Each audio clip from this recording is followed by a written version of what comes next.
Chapter 26. Escape, and Rachel who refuses to be comforted. In the deep of night, while everyone slept, there was a sudden rustling from where the wise men were resting.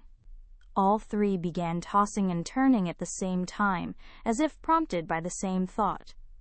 Their faces shifted rapidly, from surprise to frowns to fear. Then, suddenly, gasp!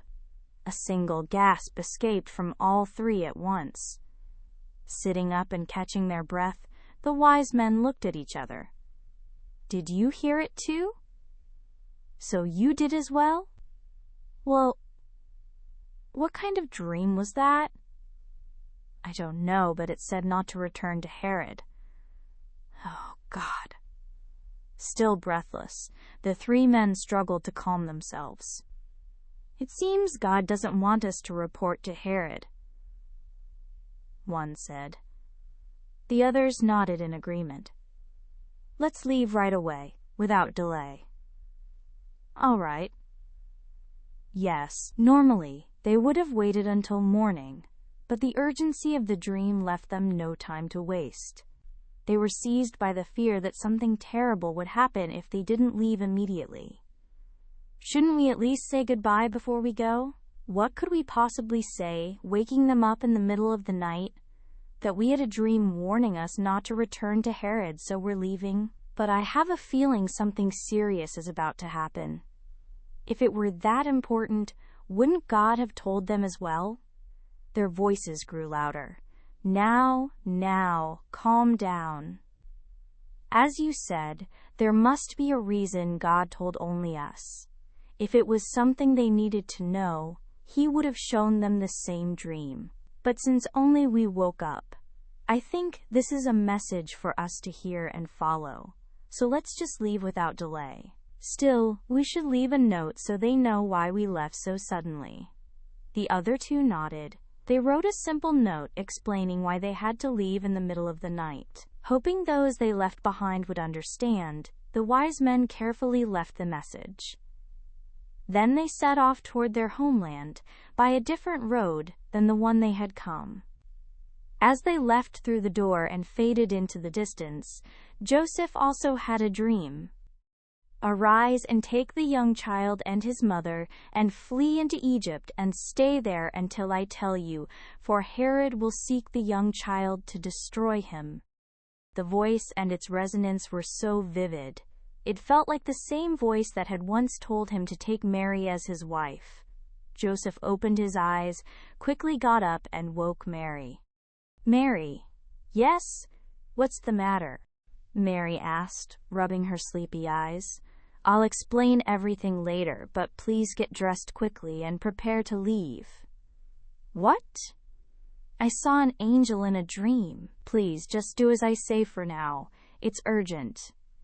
Joseph was flustered and couldn't explain the situation properly. But Mary, sensing from his expression that something serious had happened, immediately got up to prepare. Meanwhile, Joseph finished dressing and looked around.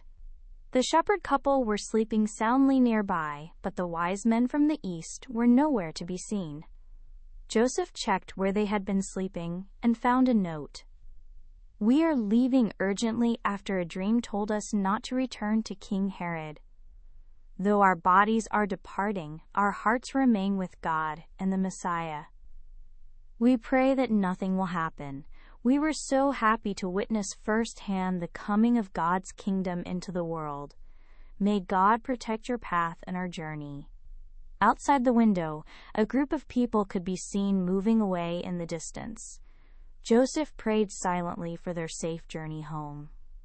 "Joseph, I'm ready." When Joseph turned, Mary was carrying a small bundle on her back and holding the baby in her arms. "Then let's go." "Wait a moment. We should explain the situation to the shepherd couple."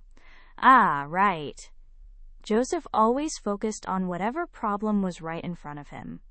Because of this, he often overlooked important things, and this time too, if it hadn't been for Mary, he would have made a serious mistake. "Shepherd, shepherd." Joseph shook the shepherd awake. Beside him, Mary woke the shepherd's wife. Joseph and Mary explained the situation to the two, who woke up frowning. At first, the couple didn't understand, but as the seriousness of the words sank in, their expressions hardened. "So we will leave for Egypt right now. Thank you for everything you've done for us. We'll be sure to visit again if we can." Joseph gave the shepherd a grateful nod.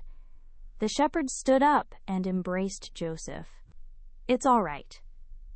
We're the ones who should be thankful. It would have been nice to say goodbye under better circumstances, but what can we do? This too is God's will. Take care." Nearby, Mary and the shepherd's wife held hands and wept in farewell. After brief goodbyes and packing their belongings, Joseph and Mary left the house. They walked quickly along the road to Egypt, just as God had commanded through the angel. This was before sunrise. As if he hadn't slept all night, Herod's bloodshot eyes flashed even redder. Did the wise men find the baby called the Messiah yesterday? Or have they not found him yet? If they found him, would they be awake by now? When will these people return and report to me? Herod now regretted letting the wise men go the day before. If he had sent spies after them, he wouldn't be so anxious now, and the thought made him angry. He had done his best for the Roman rulers and powerful people, as well as for foreigners and Jews. But what was the result? The betrayal of his sons and the rebellion of the Jews. And now, even a newborn Messiah had appeared. This couldn't be. He couldn't let the kingdom he had devoted his whole life to be taken away so easily. He couldn't kill his own son freely because of his connections in Rome. But no one would say anything if he killed a baby born in Bethlehem. If there was any resistance, he could create the necessary charges. If he set his mind to it, making something happen without leaving any trace in history would be easy. "Hey there, send someone to Bethlehem to find out the whereabouts of the wise men and report back." "Yes, I will do as you command." The person sent by King Herod went around Bethlehem asking about the wise men from the east. But no one had seen them. This was because the wise men had come up from the eastern foothills, not the main road, and had arrived in Bethlehem late at night, guided by the star. Moreover, the shepherd's house was a bit away from the village, so unless the shepherd couple told anyone, no one would know about yesterday's events. The person sent by King Herod returned to Jerusalem and reported that no one had seen them. Herod heard the report and became furious. "What? You say they're not there?" "Yes, they're not there, and no one has seen them." "How dare these men deceive me? Just wait. If they appear before me, I'll kill them all." "Your Majesty, what about the Messiah?" Herod shouted loudly. "Messiah? Who says there's a Messiah? I am the only king in this land. Don't even mention the Messiah in front of me, or even where I can't hear it. If I hear even a little of such talk, I will never forgive it." Herod's servants could only remain silent in the face of his anger. Herod thought for a moment and said, "When did those so-called wise men say they first discovered the star?" "They said it was 2 years ago." "Then, just in case, what if we kill all children 2 years old and under in Bethlehem and its vicinity based on that time?" "That's a good idea. Then we wouldn't need to know who the child is." "Right. It would take too long to figure out whose child it is, and if we're not careful, those people might get scared and run away. That would be troublesome, so kill all children who look 2 years old or younger. Even so, these are small villages, so there won't be many children that age. They're just going to grow up and cause trouble anyway, so it's the same whether we kill them now or later. Then I'll send Samaritan and foreign mercenaries." Herod smiled for the first time. "Indeed, I have at least one good servant. Take care of it immediately." "Yes, understood." soldiers specially selected for this task. If they were Jewish soldiers, they might feel guilty about killing innocent babies of their own people, but for mercenaries who had grown up on battlefields all their lives, this kind of thing was nothing. They were the ones who had killed and burned entire villages off the map, for reasons as trivial as a bad mood or helping the enemy. Selectively killing babies like this was just a trivial amusement.